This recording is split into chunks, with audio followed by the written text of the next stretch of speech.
Hey everyone, this is Steve Weintraub with Collider. I'm here at South by Southwest with everyone behind Mickey and the Bear.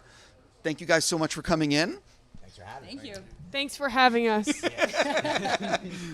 Before we get started, the only reason Collider gets to be at South by is because of our great sponsors. I want to give a huge thank you to Supper Suite, to El Tesoro, Tequila, Blue Moon, Hint Water. Everyone that's responsible for getting us here is great because it's, covering festivals is what I call expensive, and you need sponsors to make it happen. So thank you. It's cool. We've been drinking tequila and water all day. That explains so much about you. So you guys just had your premiere, if I'm not mistaken, like a matter of hours ago. I was going to say, what the hell was it like sitting in that theater premiering your movie and being, you know what I mean? Oh, man. Yeah. Luckily, I've seen the movie like 15 times before this, but it probably sucked for everyone else who had to sit through it for the first time in a room full of 300 people, because I know the feeling and it's not fun. Yeah, I just saw it for the first time, and I'm so filled with like love and joy for all the people I'm sitting up here with right now, because these guys are all badass ninjas, and it's a beautiful movie. What they said. Well, let me ask you this. Everyone watching this interview, except for probably two people, will not have seen the movie yet. And I hate asking like the generic thing, but can you talk a little bit about what the film is about? And for all of you guys, a little bit about your characters. Yeah, so the film is about a young girl named Mickey who is living alone with her father. He's a young man. He's a veteran. He is struggling with addiction in light of both being discharged and losing his wife very early on in life. And it's kind of just about the codependency and love in their relationship, and it tackles the way that you can kind of have unhealthy habits within families, and specifically with a father and daughter. And it takes place in Montana. I play Hank, the father, and I She's play really Mickey. good. I play Mickey. I'm 17, turning 18 in the film, and it's about my relationship with this guy, and all the ups and downs of our father-daughter dynamic, and I'm not gonna give the rest away. I play Hank Peck, Mickey's father, and Hank is Well, they don't know. They don't know. Okay, so what you should know is that Hank is Hank is struggling with some things, and he loves his daughter, and I think he's trying to do the right thing, but he gets in his own way, and unfortunately that affects his family and the people around him. Thank you. I play Wyatt Hughes. I'm an aspiring musician who's I don't know what to say without giving things away. But yeah, I've got a thing for Mickey. I'm gonna end it there. That's good. I play Dr. Leslie Watkins, and I'm a psychiatrist at the local VA hospital. I play Aaron Church. He's like born and bred in Anaconda, Montana, where the film takes place. He's really enjoys being from there and wants to stay there. And he's sort of Mickey's high school boyfriend. If you don't mind. I'm curious, the opioid epidemic right now is so severe, and I'm curious how much that plays into the movie, and how much. Talk a little bit about that. Well, I've said this before. I don't think you can tell a story about the Iraq or Afghanistan wars without talking about the opioid crisis, and particularly in this story where Hank is struggling with multiple disorders, both mental and physical. The first thing the VA does is peddle him with pills and give him painkillers, and they're incredibly addictive. So in this story, we see that struggle through a young girl's eyes. So we don't necessarily see everything, but one moment she might come home and see her father not like his normal self, and that's terrifying for somebody that's 17. So it was really important for me to present that crisis from the eyes of a young woman, because I think that is very rarely seen on screen. Completely. I've seen firsthand what addiction does to people. I'm curious, talk a little bit about portraying someone like that, and a little bit of what you learned maybe doing the research for the role. I'm gonna borrow your mic.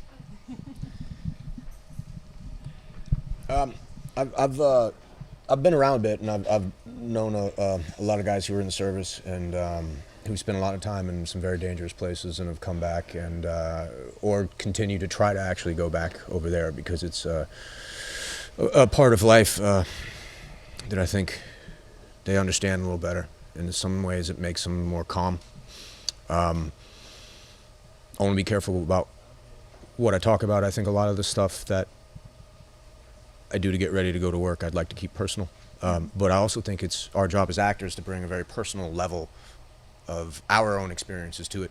And I talked to Fanny, and there were some things that I was trying to work through personally. There was obviously also the opioid side of this, but there's the brain damage side. There's the CTE side of everything. And you know,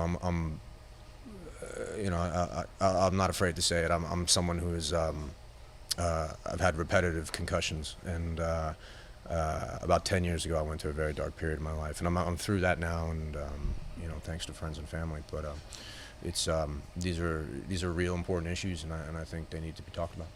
Well, one of the things that I think that society in general doesn't do enough of is, you know, it's a lot of lip service to the veterans and the people that fight for our country, and then they come back, and I'm not sure how it's portrayed in this film, but the VA seems to be very limited in what they can do, either through resources or whatever the reasons. I'm curious if the film touches on that a little bit.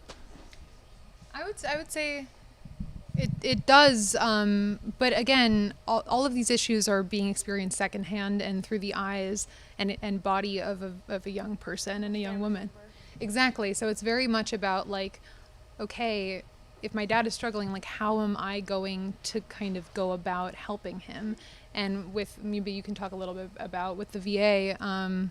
You know, in Anaconda, there's a very dense veterans population, and there's incredible people out there, but they have very few resources. And unless you have a really great infrastructure to like support you when you are discharged and come back home, it's really hard to get back on your feet. I don't know. Do you want to talk about? I don't have much more to add. I think Dr. Watkins is like one of the good ones. Mm-hmm. But I do think that there's no resources basically. Yeah. And Dr. Watkins sees something in Mickey, where she actually is a human being and like wants to help and wants to, you know, if she can't necessarily help Hank, maybe she can help Mickey. But the doctors are so overwhelmed. They're just overwhelmed. Yeah. Completely. I just wanted to bring it up just because it's something I feel very strongly about, and so, you know, for each of you, talk a little bit. I'm always curious about like memorable moments from filming and what it was actually like on set making a movie. So could you each share maybe a little bit of like a day that you'll always remember from the shoot? Please, I would love to hear this. I know. think Do you guys for take me, it away? the most memorable moment was just a scene that was like I didn't really think about it all. Just like I'm coming to her house to try and get her to go to a party with me, but it just ended up being like really fun, and we sort of went off script and improvised, and that was a good day. Well, my first movie makeout was with my first kiss was with Ben, but my first tongue kiss was with Calvin. And He was trying to keep it subtle, and you're just like, yeah, that was my first tongue kiss on camera. And I have to, if you don't mind me pausing there, I just have to ask, is that like a direction? Like this is a heavy makeout thing? yeah. No.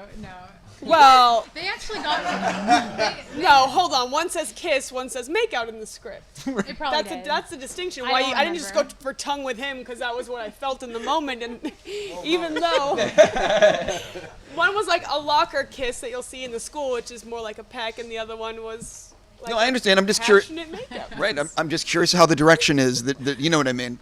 To slightly move on from the kiss, my favourite moment and most memorable moment was when I saw like a real live bear just cruising about. Oh, yeah. Oh, yeah. All three of us were involved in it, and we had to stop shooting for a bit whilst this bear swam across. Yeah, it was crazy, man. Like, Also, We were on our lunch break. Badge just like fully takes off after the bear. Like Yeah, within right, a split second, we're like, where did Badge go? He's like running up Filming the the mountain. bear with. we got some like, good we're, like footage. chasing the bear. No, We're the like, we bear gotta was get safe. Badge back, but we also have to make sure we're safe. Yeah. And we also had buckets full of food because it was our lunch in like an hour. So we had.